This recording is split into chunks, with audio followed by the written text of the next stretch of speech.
Kenny Bruce, Dustin Long. Kenny? Daily.com. Kurt, similar to what Dave asked you earlier, we've had guys that have won 5 races this year, and yet we've also seen them struggle. We've seen guys win 2 and 3 races, and we've seen tracks where they've struggled at. And yet we've got guys that have won 1 race and they aren't in the top 12. How do you measure how competitive your team is from week to week, given that there's that kind of variety out there?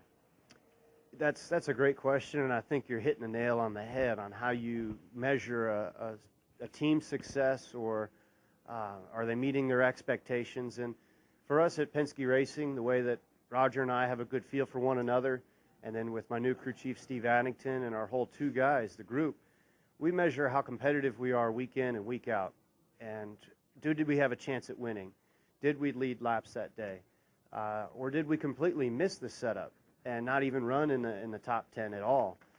We finished 6th at Pocono a few weeks back, and that's what'll be written. That's what'll be our statistic for that race. We ran 30th all day, and we really struggled at Pocono this year. And so that's a circle on the map for us where we didn't quite do it as well as we expected. Phoenix, we didn't race very well out there. We didn't challenge for the lead. We didn't race up front, and we finished 35th in a wreck. But then there's those other races where we finished 3rd at Darlington. We won the All-Star. We won the 600. We had a good stretch run of just nice, solid top 10 finishes, and that's how you measure success. I believe if you're competitive week in and week out, and you only have 1 or 2 blurbs where you weren't, then you're doing pretty good. And so it doesn't matter if you win. It doesn't matter if you finish 8th or so. That's still a good day. But if you didn't even scratch the surface to challenge for the lead or be competitive for the day, those are the ones you got to circle. Go Dustin, and then the gentleman right here. Go ahead, Dustin. Dustin Long, Landmark Newspapers. Kurt, as a former champion, Brian's talked about some possible changes to the chase and talking about maybe some sort of elimination type of thing. I know you're a fan of other sports. Obviously, an elimination type of thing would maybe kind of bring stock car racing a little bit more in tune with some of the other sports. Is that a good thing for NASCAR? Does it need to stand alone from other sports and how it determines its champion? Or is it time for NASCAR to follow the other sports and kind of do what other sports are doing?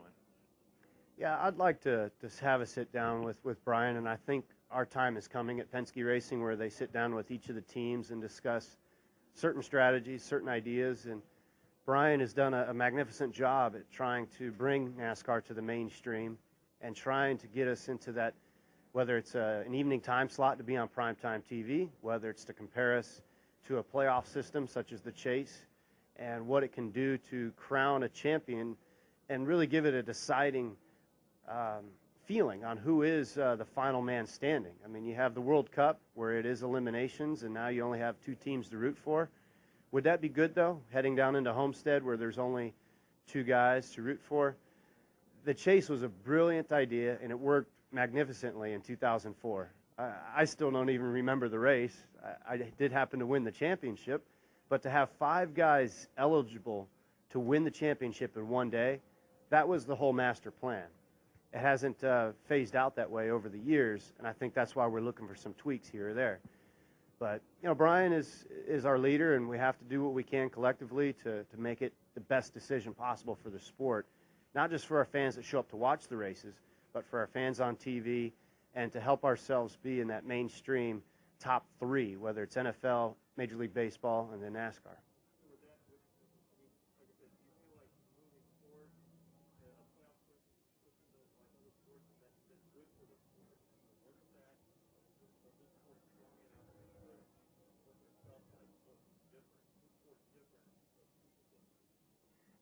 The sport will be different all the time compared to any other sport, because when it's any other sport, it's only 2 teams competing against each other.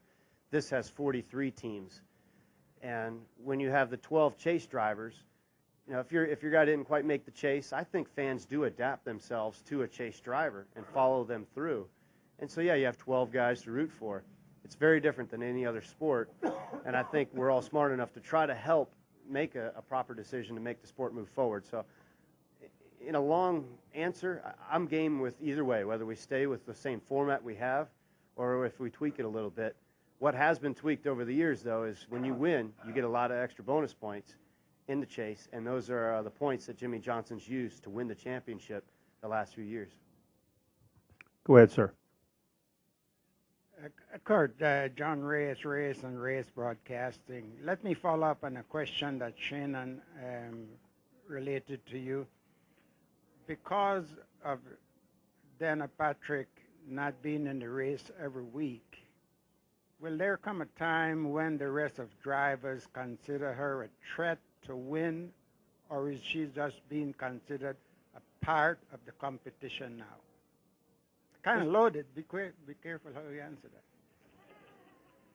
I think that once she commits full-time to NASCAR, she'll have a better understanding of the flow and the feel, not just of the schedule, not just of the race car, but just everything that has to happen.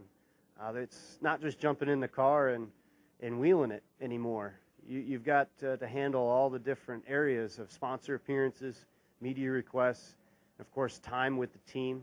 And so right now she's just very limited because she's so committed to the IRL schedule.